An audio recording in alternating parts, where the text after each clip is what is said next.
नमस्कार दोस्तों, एक बार फिर से स्वागत है आप सभी का आपके अपने चैनल टारगेट एट वन पे। मैं हूं अमृता और आज हम बात करने वाले हैं पावलोव थ्योरी ऑफ लर्निंग के बारे में। अगर आप टेट एग्जाम्स की प्रिपरेशन कर रहे हैं तो सबसे पहले आपको पता होना चाहिए कि साइकोलॉजी के जो 3-4 लर्निंग थ्योरीज हैं वो बहुत ही ज़्यादा इंपॉर्टेंस रखती हैं। अगर आप इन थ्योरीज को कंप्लीट कर लेते हैं तो आपके साइकोलॉजी का 50% एरिया है वो कंप्लीट हो जाता है और साथ ही साथ CDP के क्वेश्चन है वो भी आपके प्रिपेयर हो जाते हैं, क्योंकि इन्हीं लर्निंग थ्योरीज के एजुकेशन इम्प्लीकेशंस के ऊपर ही बेस्ड आपकी CDP के क्वेश्चंस होते हैं। तो उसी क्रम में यानी कि लर्निंग थ्योरीज को कंप्लीट करने के क्रम में आज हम हमारी पहली थ्योरी है जो है पावलोव का अनुकूलित अनुक्रिया का सिद्धांत। और साथ ही साथ हम यहाँ पे डिस्कस भी करते चलेंगे कि किस टाइप के क्वेश्चंस आपकी इस थ्योरी से बनते हैं। तो चलिए बढ़ चलते हैं। पहले इन सब जो थ्योरीज़ हैं उनको समझने से पहले हम बात करेंगे और जो इम्पोर्टेंट टर्म्स है जो इस थ्योरी में यूज़ होते हैं, ताकि आप उन सब चीज़ों को भी समझ सकें जो आपके एग्ज़ाम्स के लिए इम्पॉर्टेंट है। और दूसरी चीज़ है कि अगर आप इन टर्म्स को समझ जाते हैं तो थ्योरी को आप इजीली समझ जाएंगे। तो चलिए सबसे पहले थ्योरी की तरफ बढ़ते हैं। तो ये जो थ्योरी थी, ये पावलोव की लर्निंग थ्योरी, ये मनोवैज्ञानिक पावलोव के द्वारा दी गई थी। ठीक है, 1904 में उन्होंने अपनी थ्योरी का प्रतिपादन किया था। तो थ्योरी समझने से पहले हम इम्पॉर्टेंट टर्म समझते हैं कि उद्दीपक, अनुक्रिया, अनुबंधन और सहचर्य है क्या। तो उद्दीपक वो सारी चीज़ें होती हैं जिनको देखकर आपके अंदर चेंज आते हैं, आप रिस्पॉन्स देते हैं या फिर आपके बिहेवियर में चेंज आते हैं, तो वो सारे उद्दीपक है। जैसे कि आपकी जैसे कोई आपको सुई चुभ है, ठीक है, तो सुई चुभ होना क्या है, स्टिमुलस। आपके सामने खाना देना, ठीक है, इमली या नींबू का देना, तो उनके इन सारी चीज़ों को देखना जो होता है, ये सारी चीज़ें आपके उद्दीपक। जबकि अनुक्रिया क्या होती है, इस स्टिमुलस के अगेंस्ट में जो आप क्रिया करते हैं वो सारी अनुक्रिया होती है। ठीक है, जैसे कि लेमन या फिर नींबू को देखकर, इमली को देखकर आपके मुंह में जो पानी आता है वो अनुक्रिया है। ठीक है, और खाने को देखकर आपके मुंह में जो सलाइवा आता है, वो आपके पैर में सुई चुभ हो तो आप पैर पीछे खींच लेते हैं, तो ये सारी अनुक्रिया होती है। और अनुबंधन क्या होता है, इन्हीं के बीच में यानी कि उद्दीपक और अनुक्रिया के बीच में जो सहचर है, जो कनेक्शन है, वही कहलाता है आपका अनुबंधन। आई होप आपको इतना क्लियर हुआ होगा। ठीक है, अच्छा आगे बढ़ चलते हैं। ये जो एक स्टेटमेंट है ये आपको जानना बहुत ज़रूरी है। तो स्टेटमेंट है क्या, क्योंकि इसी स्टेटमेंट पे बेस्ड आपको थ्योरी आगे पढ़ने को मिलेगी। स्टेटमेंट कहती है, जब मूल उद्दीपक के साथ दिया जाए आपको और पुनः पुनः उसकी आवृत्ति की जाए तो एक ऐसी स्थिति उत्पन्न हो जाती है कि यदि मूल उद्दीपक को हटाकर, यानी कि मूल उद्दीपक के साथ में एक नवीन उद्दीपक अगर दिया जाता है, तो एक बार ऐसी स्टेज आ जाती है जब मूल उद्दीपक को हटाकर उसके स्थान पर जब हम नवीन उद्दीपक को देते हैं, तो वही स्वाभाविक अनुक्रिया होती है जो कि मूल उद्दीपक के साथ होती थी। इसका कारण यह है कि अनुक्रिया नवीन उद्दीपक के साथ में संबद्ध हो जाती है। तो ये जो इम्पोर्टेंट टर्म था या इम्पोर्टेंट पैरा था, इसके इस पे बेस्ड ही आपको थ्योरी मिलेगी। आगे बढ़ते हैं चलिए। पेवलोव एक शारीरिक चिकित्सक थे। तो उन्होंने क्या करा था, अपने एक्सपेरिमेंट परफॉर्म करने से पहले कि उन्होंने एक कुत्ता लिया जिसके ऊपर उन्होंने एक्सपेरिमेंट करना था, और उस कुत्ते की जो लार ग्रंथि थी यानी कि जो सलाइवरी ग्लैंड था उसका उन्होंने ऑपरेट किया, यानी कि उसको ऑपरेट करना है, यानी कि उसका ऑपरेशन किया। ठीक, और ऑपरेशन करने के बाद उन्होंने एक उसकी लार ग्रंथि को कुत्ते की एक नली के द्वारा एक कांच की बोतल के साथ में जोड़ दिया। ऐसा इसलिए किया ताकि कुत्ते की जो लार थी जब भी उस सलेवरी ग्लैंड से यानी कि लार ग्रंथि से निकले तो वो जाके उस बोतल में सेटल हो जाए। ठीक, नेक्स्ट है उद्दीपक और अनुक्रिया। तो उद्दीपक और अनुक्रिया समझने के क्रम में अनुबंधन भी समझना है आपको कि कितने प्रकार के होते हैं, क्योंकि यहाँ भी ये क्वेश्चन आपका बनता है कि अनुबंधन कितने प्रकार के होते हैं, या भी आपके डायरेक्टली क्वेश्चन आ सकता है। तो अनुबंधन मोस्टली 2 प्रकार के होते हैं, शास्त्रीय अनुबंधन अथवा अनुकूलित अनुक्रिया, यानी आप उसको या तो शास्त्रीय अनुबंधन कहे या फिर अनुकूलित अनुक्रिया कहे, दोनों एक बराबर है। और दूसरा जो है प्रकार वो है क्रिया प्रसूत या फिर नैमित्तिक अनुबंधन। तो समझते हैं पहले अनुबंधन है क्या। तो अनुबंधन वह प्रक्रिया है जिसमें एक प्रभावहीन उद्दीपक, यानी चाहे वो कोई वस्तु हो सकती है या फिर कोई परिस्थिति हो सकती है, तो वो इतनी प्रभावशाली हो जाती है कि वह गुप्त अनुक्रिया को भी प्रकट कर देती है। तो यहाँ पहले शास्त्रीय अनुबंधन पर प्रकाश डालते हैं हम, और उसके बाद यानी उस पर फोकस करते हैं, और उसके बाद जो शास्त्रीय अनुबंधन को समझने से पहले सब जानना ज़रूरी है कि क्रियाएं कितनी प्रकार की होती हैं।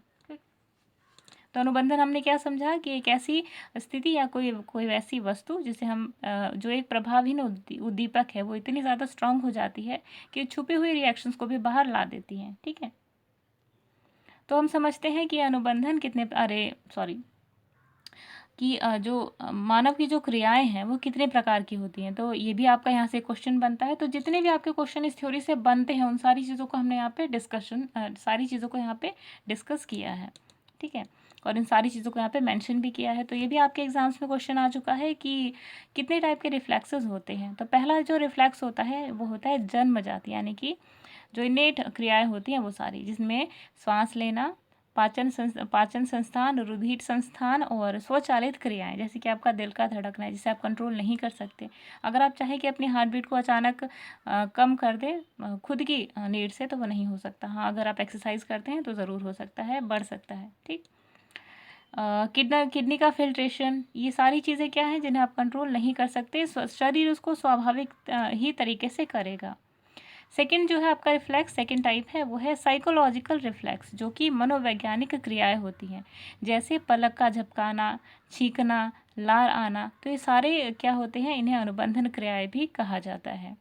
तो रिफ्लेक्सेस आपने देखा दो टाइप्स के होते हैं, फिजियोलॉजिकल और दूसरा साइकोलॉजिकल।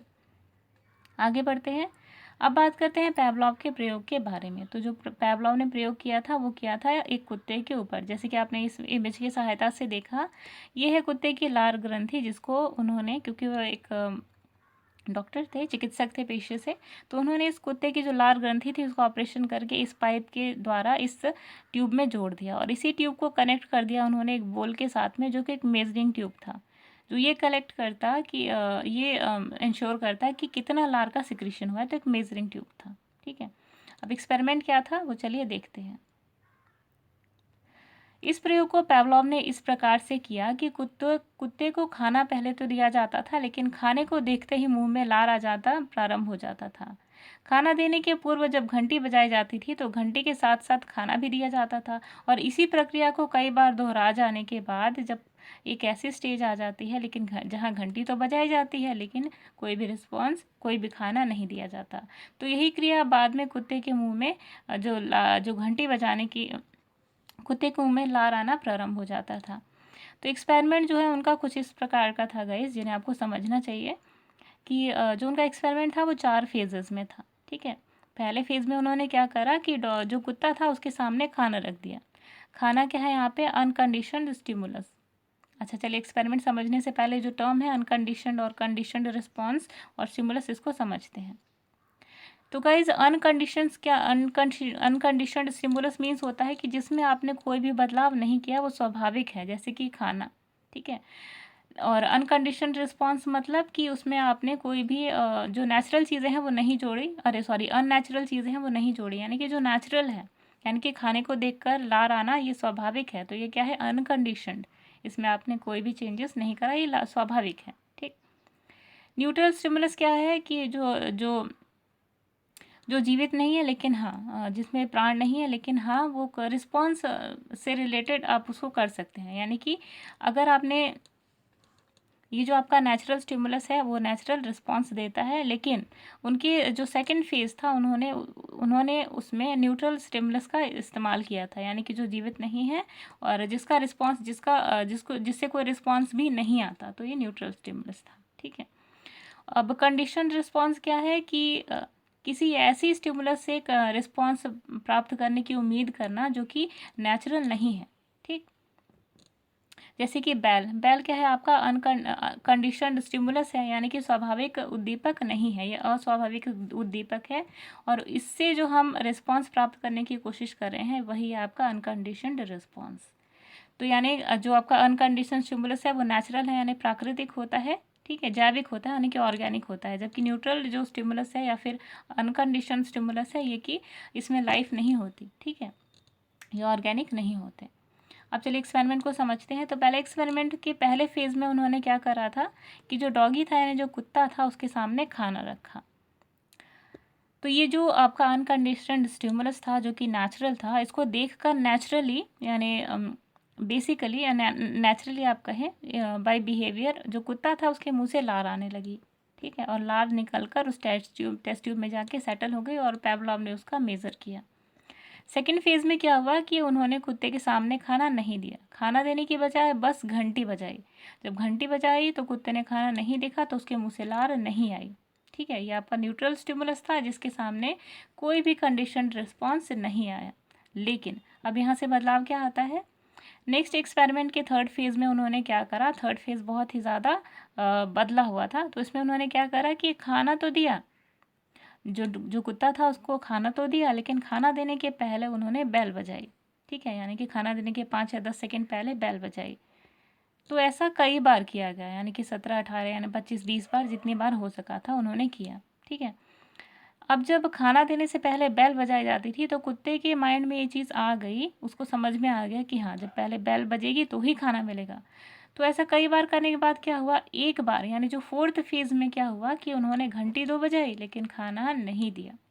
अब कुत्ते को अभी समझ में आ चुका था कि घंटी बजने पे ही खाना मिलता है, तो कुत्ते के मुंह से लार आने लगी, क्योंकि उसको पता था कि घंटी देने के बाद, घंटी बजने के बाद खाना मिलेगा। ठीक है, तो ऐसा ये जो फोर्थ फेज़ था उन्होंने भी इसको कई बार रिपीट करा, यानी कि 17, 18 बार था, हर बार यही किया कि घंटी बजाए लेकिन खाना नहीं दिया। तो एक स्टेज ऐसी आ जाती है जब घंटी तो बजती है लेकिन मुंह से लार नहीं आता। ठीक, यानी कि कुत्ता जिस स्टेज में था वो फिर से उस स्टेज में पहुंच गया। तो ये था पेवलॉव का एक्सपेरिमेंट। ठीक है, आई होप आपको क्लियर समझ में आया होगा। आगे बढ़ चलते हैं। यहाँ जो भोजन था वो स्वाभाविक उद्दीपक है जिसे अनकंडीशनड स्टिमुलस या फिर यूसीएस कहा जाता है, लेकिन भोजन को देखते ही कुत्ते के मुंह में लार आना स्वाभाविक अनुक्रिया है जिसे अनकंडीशनड रिस्पॉन्स या फिर यूसीआर कहा गया है, जिसका अर्थ है कि अनुक्रिया किसी विशेष दशा पर निर्भर नहीं करती बल्कि स्वाभाविक रूप से ही भोजन को देखकर आ जाती है। तो भोजन को स्वाभाविक उद्दीपक यानी कि यूसीएस कहा है उन्होंने, और उसके साथ साथ बजाए जाने वाली घंटी को पेवलॉव ने अनुबंधित अथवा अस्वाभाविक उद्दीपक यानी कि कंडीशनड स्टिमुलस कहा है या फिर सीएस कहा है, क्योंकि यह स्वाभाविक उद्दीपक भोजन के साथ दी जाती थी। आगे बढ़ते हैं। कई बार घंटी बजाने के बाद भोजन देने के उपरांत भोजन न देकर केवल घंटी बजाई गई और यह देखा गया कि स्वाभाविक अनुक्रिया यानी कि यूसीआर अथवा लार भोजन यूसीएस को देखकर आती थी, और वही अनुक्रिया यानी कि जो लार थी वो अस्वाभाविक यानी कि यूसीएस अर्थात घंटी के साथ भी आती थी। तो यहाँ पे एक अनुबंधन देखने को मिला, वो ये था कि लार के साथ में घंटी का अनुबंधन था और लार के साथ में खाने के साथ में लार का अनुबंधन था और घंटी के साथ में लार का कोई अनुबंधन नहीं था, लेकिन बार बार करते करते घंटी के साथ में भी लार का अनुबंधन हो गया। ठीक, तो इसे निम्न प्रकार से स्पष्ट किया जा सकता है कि भोजन के साथ में जो भोजन स्वाभाविक उद्दीपक था यूसीएस, उसके साथ में लार का स्वाभाविक अनुक्रिया होना नॉर्मल था। दूसरा, घंटी की आवाज़ अस्वाभाविक उद्दीपक और स्वाभाविक उद्दीपक पर लार स्वाभाविक अनुक्रिया करती थी, यानी देता था डॉगी। और जो भोजन था तो ये क्या था, कंडीशनड स्टिमुलस और अनकंडीशनड स्टिमुलस का जो कॉम्बिनेशन था, इसी पे बेस्ड थी उनकी थ्योरी। थर्ड फेज में उन्होंने क्या किया कि घंटी की आवाज़ तो सुनाई दी जो कि अस्वाभाविक उद्दीपक थी, लेकिन अस्वाभाविक जो लार का आना था वो अस्वाभाविक अनुक्रिया थी, क्योंकि घंटी को देख के जनरली लार नहीं आती। तो इस प्रयोग के आधार पर शास्त्रीय अनुबंधन को इस तरह से स्पष्ट किया गया कि यदि स्वाभाविक उद्दीपक के साथ अस्वाभाविक उद्दीपक दिया जाए तो इसकी पुनरावृत्ति अनेक बार की जाए तो कालांतर में स्वाभाविक उद्दीपक के हटाए जाने पर भी अस्वाभाविक उद्दीपक से भी वही अनुक्रिया होती है जो कि स्वाभाविक उद्दीपक के साथ होती थी। ठीक, गिलफर्ड ने इसको इस तरीके से कहा था कि जब दो उद्दीपक के साथ बार बार प्रस्तुत किया जाता है, दो उद्दीपक को एक साथ अगर प्रस्तुत किया जाता है तो पहले नवीन और बाद में मौलिक हो तो कालांतर में पहला ही प्रभावित हो जाता है। अब देखते हैं शास्त्रीय अनुबंधन को प्रभावित करने वाले कारक यानी कि फैक्टर्स अफेक्टिंग क्लासिकल कंडीशनिंग। ये भी बहुत ज़्यादा इंपॉर्टेंट है और यहाँ से आपको क्वेश्चन हर बार देखने को मिलेंगे, क्योंकि आपके क्वेश्चन पहले की तरह जो आपका पेपर का पैटर्न है वो थोड़ा सा डिफिकल्ट हो चुका है, आप इस चीज़ से फैमिलियर होंगे। तो ये जो छोटे छोटे टर्म्स है आपको समझना है, क्योंकि यहाँ से क्वेश्चन आपके सुपर टाइट में बनते हैं। तो कौन से ऐसे फैक्टर्स हैं जो अफेक्ट करते हैं क्लासिकल कंडीशनिंग को, चलिए देखते हैं। पहला है मोटिवेशन यानी कि प्रेरणा। तो शास्त्रीय अनुबंधन को प्रभावित करने वाले प्रमुख कारण प्रेरणा भी होता है इनमें से, और प्रेरणा जितनी अधिक तीव्र होती है प्राणी उतना ही शीघ्रता से अनुबंधन करेगा। तो पेवलॉव के केस में क्या था, उनके प्रयोग में कुत्ता भूखा था और इसी कारण उसने भोजन के साथ साथ घंटी की आवाज़ में ही लार टपकाने की क्रिया देखी, और बाद में घंटी की आवाज़ बाद में घंटी की आवाज़ से ही जो लार था वो सिक्रेट होने लगा। तो यही यदि वह भूखा नहीं होता तो, यानी अगर कुत्ता भूखा नहीं होता तो घंटी और भोजन का प्रभाव वहाँ पर नहीं पड़ता। तो यानी कि प्रेरणा जो है वो बहुत ही ज़्यादा इम्पोर्टेंट रोल प्ले करती है किसमें, इस अनुक्रिया को देने में। दूसरा है समय की सन्निकटता यानी अप्रॉक्सिमिटी ऑफ टाइम। तो शास्त्रीय अनुबंधन सिद्धांत द्वारा अधिगम करने का जो दूसरा कारक था वो था समय की सन्निकटता, अर्थात अस्वाभाविक उद्दीपक के तुरंत बाद स्वाभाविक उद्दीपक देने से ही स्वाभाविक अनुक्रिया होती थी, और यदि दोनों उद्दीपकों को समय का अंतराल अधिक हो जाता था तो अनुक्रिया नहीं होती थी, और यही प्रकार अधिगम भी उस रूप से नहीं हो सकता था। नेक्स्ट जो फैक्टर है थर्ड वो है रिपीटिशन यानी कि पुनरावृत्ति। तो शास्त्रीय अनुबंधन को प्रभावित करने वाला तृतीय कारक पुनरावृत्ति था। अस्वाभाविक उद्दीपन को स्वाभाविक उद्दीपन के साथ पुनः पुनः उपस्थित करने पर ही जीव अस्वाभाविक उद्दीपक का स्वाभाविक उद्दीपक के साथ संबंध स्थापित कर पाता था, और परिणाम स्वरूप अस्वाभाविक उद्दीपक के प्रति स्वाभाविक उद्दीपक के समान और स्वाभाविक अनुक्रिया करना सीख लेता था। यानी कि जब भी किसी चीज़ को बार बार रिपीट किया जाता था, जैसे कि ये कहने की ये कोशिश क्या कर रहा है स्टेटमेंट, कि पहले खाना दिया जाता था, ठीक है, जिसको देखकर सलाइवा आता था। दूसरी बार क्या किया, घंटी बजाने के साथ साथ जो कि आपका कंडीशनड स्टिमुलस था उसके साथ अगर जब खाना दिया जाता था प्लेट में, तो यहाँ पे क्या होता था कि ये कुत्ता सलाइवा छोड़ता था। ठीक, जब ये लंबे समय तक करा गया तो घंटी जो कि कंडीशनड स्टिमुलस थी उसको देखकर लार नहीं आनी चाहिए थी, लेकिन इसको भी देखकर कुत्ते के मुंह में लार आ गई। तो यही है पुनरावृत्ति का असर। ठीक है, नेक्स्ट है नियंत्रित वातावरण यानी कि कंट्रोल एनवायरनमेंट। जब शास्त्रीय अनुबंधन द्वारा सीखने की प्रक्रिया हो रही हो तो उस समय आवश्यक है कि वातावरण को नियंत्रित रखा जाए, यानी किसी भी प्रकार के बाधक उद्दीपक ना हो, क्योंकि अन्य उद्दीपकों से ध्यान आकर्षक हो सकता है और इस प्रकार अधिगम में बाधा आ सकती है। और इसी कारण पेवलॉव ने अपनी प्रयोगशाला को ध्वनि रोधी बनवाया था, जिससे कि घंटी के अतिरिक्त कोई अन्य ध्वनि ना गूंज सके उनके एक्सपेरिमेंट के बीच में।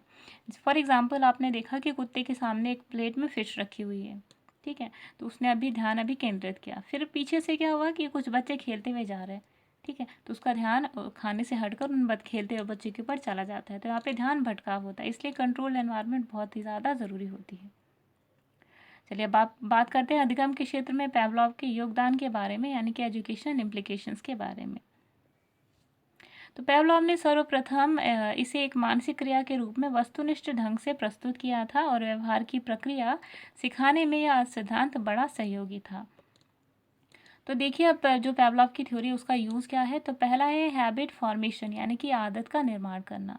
तो पेवलॉव ने स्वयं कहा था कि विभिन्न प्रकार की आदतें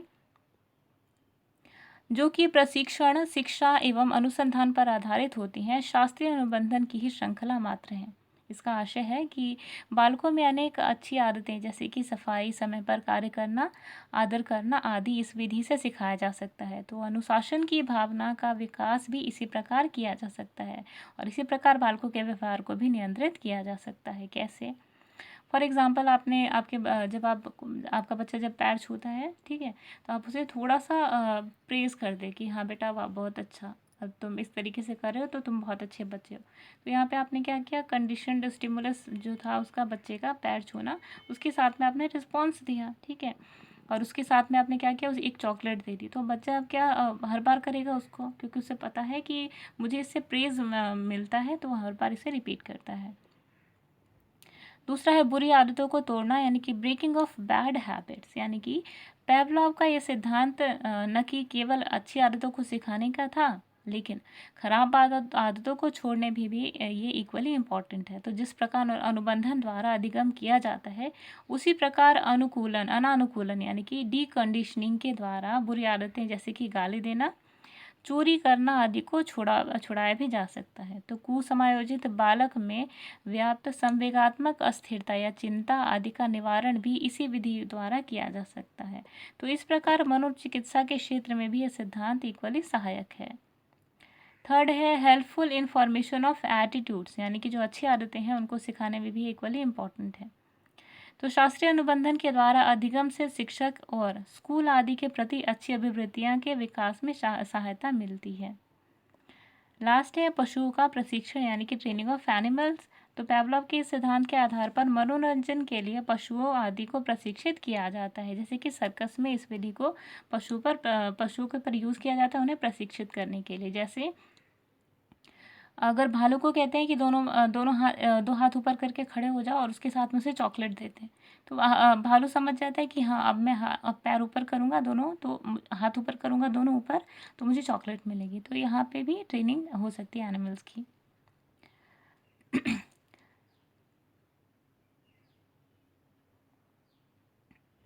तो गाइस यहाँ ख़त्म होती है हमारी जो पेवलोव की थी इम्पॉर्टेंट थ्योरी, वो यहाँ पे ख़त्म होती है। यहाँ पे जितने भी इम्पॉर्टेंट क्वेश्चन बनते थे और जो भी चीज़ें इस थ्योरी से इम्पॉर्टेंट थी, छोटे छोटे टर्म्स से लेकर के एक्सपेरिमेंट तक और थ्योरी तक, हमने हर चीज़ को इक्वली इम्पॉर्टेंस दिया और समझा बखूबी। लेकिन फिर भी अगर आपके मन में कोई डाउट है और आपको लगता है कोई चीज़ है जो यहाँ पे इनअप्रोप्रिएट है, तो आप मर्यादापूर्वक कमेंट हमारे कमेंट बॉक्स में छोड़ सकते हैं। तो मिलते हैं चलिए एक और इम्पॉर्टेंट वीडियो में, तब तक के लिए अमृता को दीजिए इजाज़त। Bye bye.